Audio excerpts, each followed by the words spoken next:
T.B.Photo X1.5 TFX, and welcome back to another video. Well, after a request from a YouTube commenter, I was approached to do a flash photography tutorial thingamabobber with the Mamiya 645 Pro. So this camera, the Mamiya 645 Pro. Alright, I'm game. Well, I'm not no Zach Aries when it comes to flash photography in general, but I can give it a shot. So, equipment we'll use for this, it's a little bit of stuff now to go through, but basically, this is the camera we're gonna use, the medium format Mamiya 645 Pro,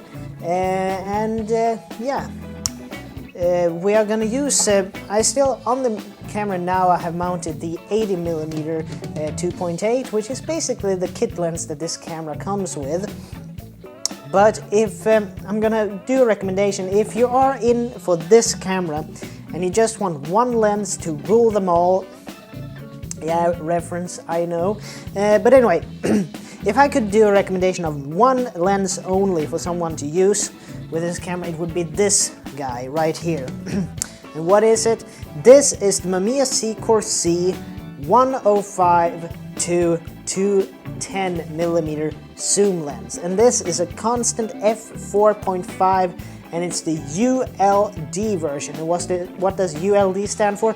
Ultra low distortion or ultra low dispersion. I don't really have it in my head, but the premise is that this lens,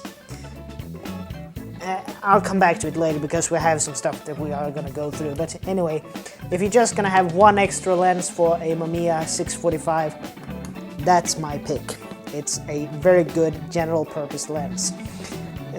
Also, we're going to use a light meter or a flash meter, and it's this one. It's the Shepherd FM1000. This little thing I got when I bought Godzilla, or rather my RB67 Pro. This little flash meter actually was with it in the bag that I got it with, but more about that later. But also, we're gonna use some different types of flash with this, and we might use multiple flash systems. So, what are we gonna use? Pocket wizards? I wouldn't think so. Those are a little bit outside of my budget. But what we're gonna use is this. It's the Onsen remote triggers for flash, and it's a generic China brand, but they work, and we'll talk a little bit more about those later. Yeah, tripods, miscellaneously. I mean, if you go to any flea market, more or less,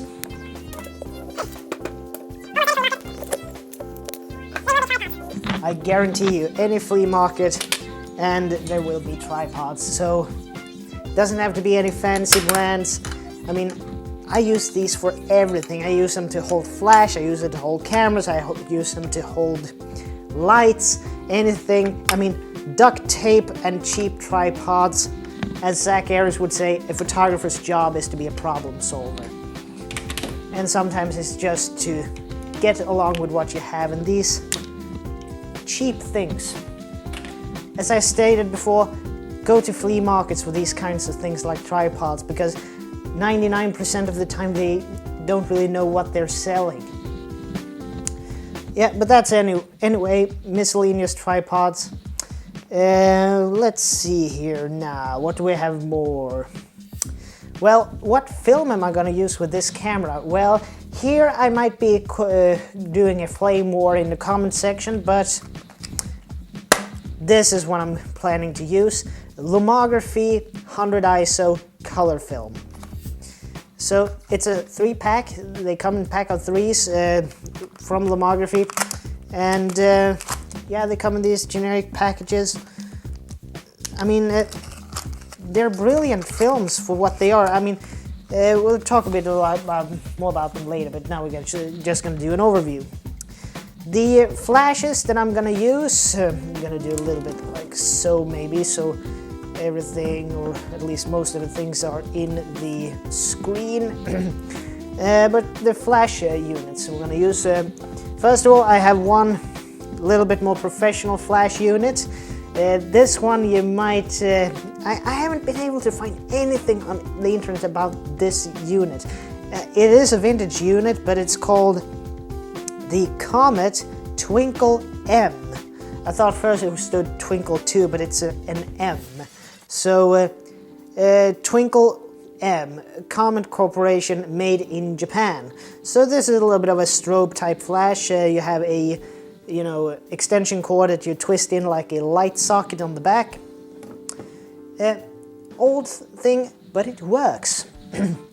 Next one is probably my most modern flash unit that I have, and it's basically in this little fabric case, and it is the Yongnuo YN568EX.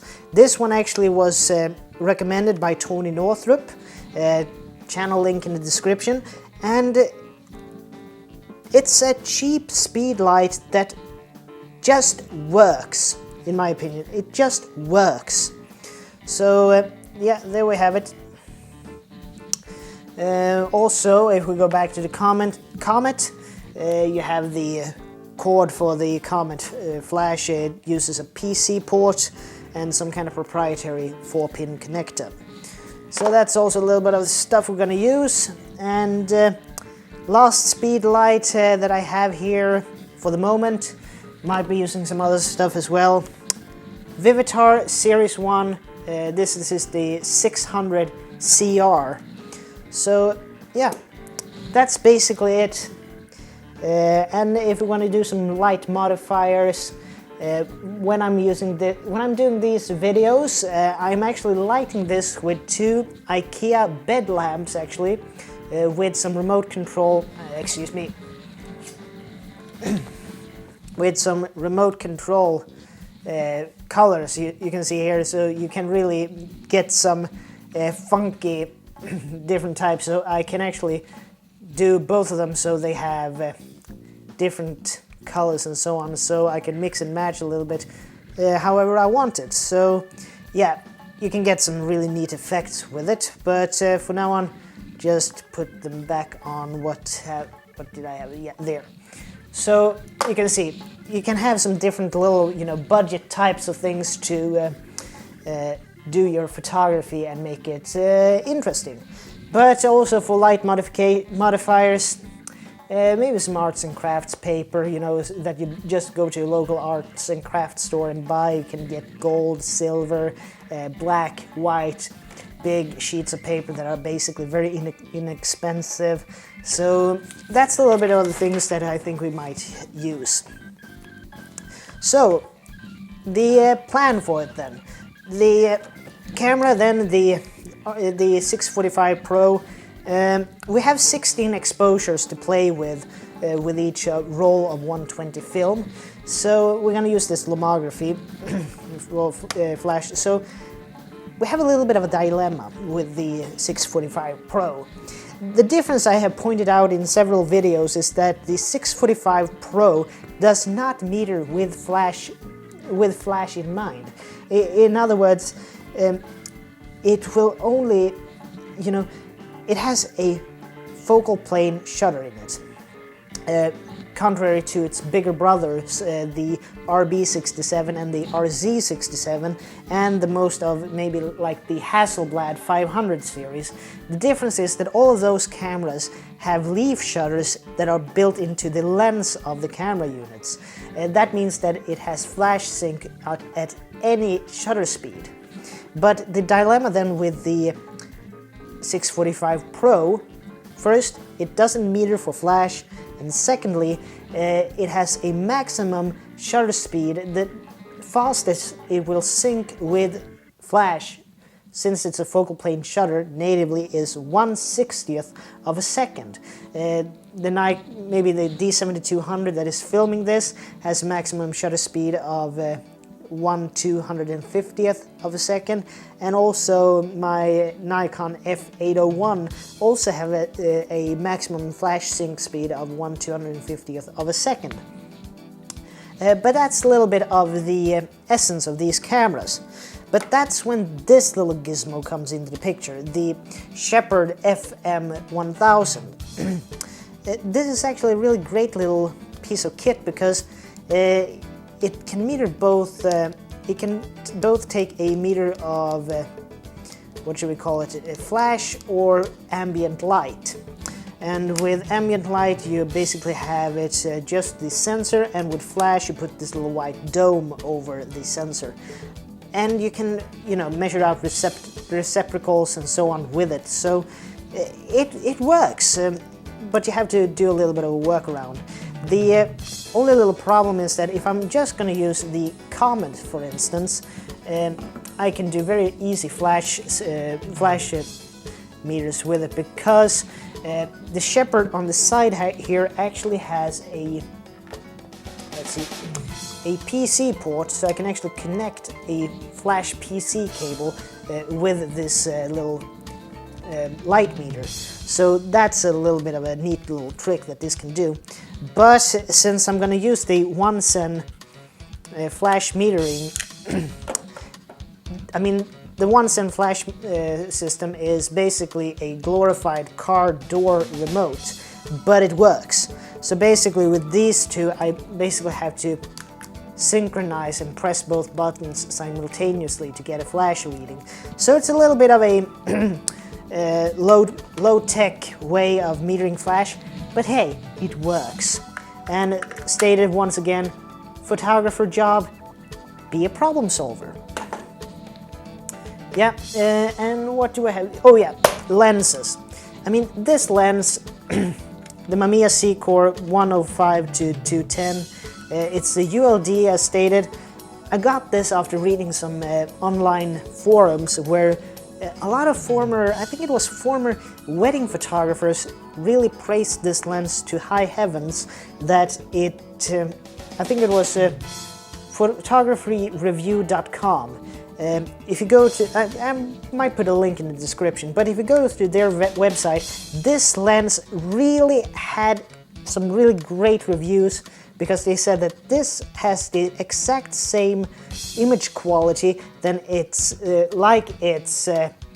prime lens counterparts, and that's because it is the ULD version, and it has to, first for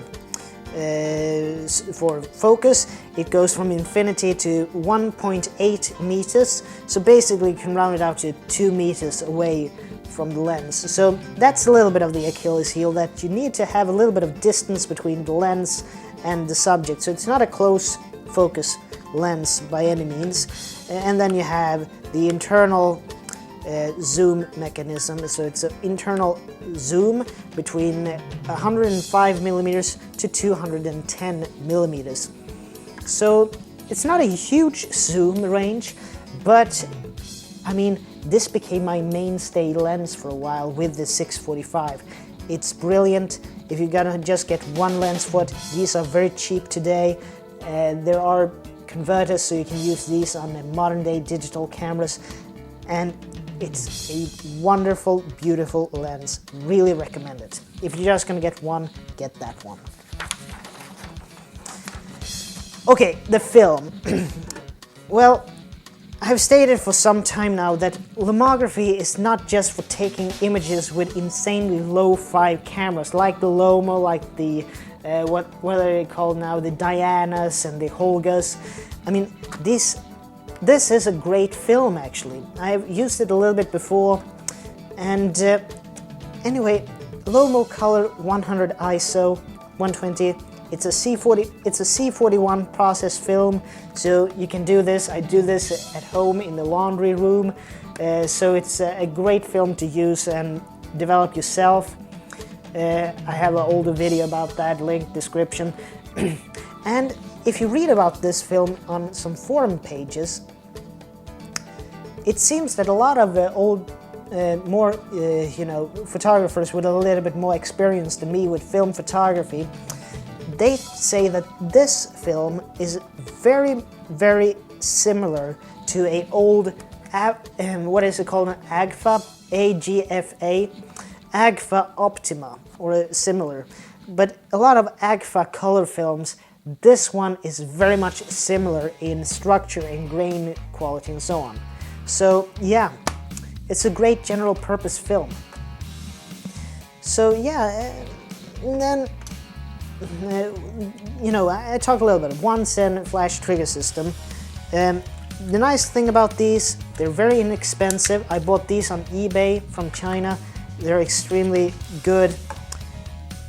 And they consist of these flash trigger units, or rather these flash receivers. You have the sender here that you put on the hot shoe, and you can actually just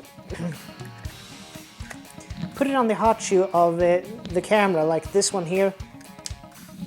It works very well. I mean, as stated, it's about as glorious as a car remote, basically, but it works. It's not going to break the bank. You don't have, you know, fancy, you know, that you can change flash settings on the fly on this. You have to walk around the room and do a little bit of. But hey, this is not you know, uber pro that we're gonna go for. We're gonna go a little bit more lo-fi, and they are run by, what is this, AAA batteries.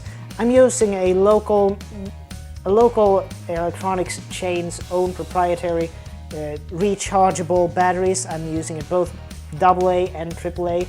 It's Claes Olsen's, and these one are 900 milliamps. So they're quite great batteries.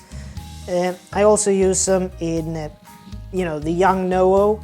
I have the same type of batteries in here, Claes Olsen's AA's. These are 2,300 milliamps. So I know that this flash has had the reputation that it is a little bit finicky when it comes to batteries.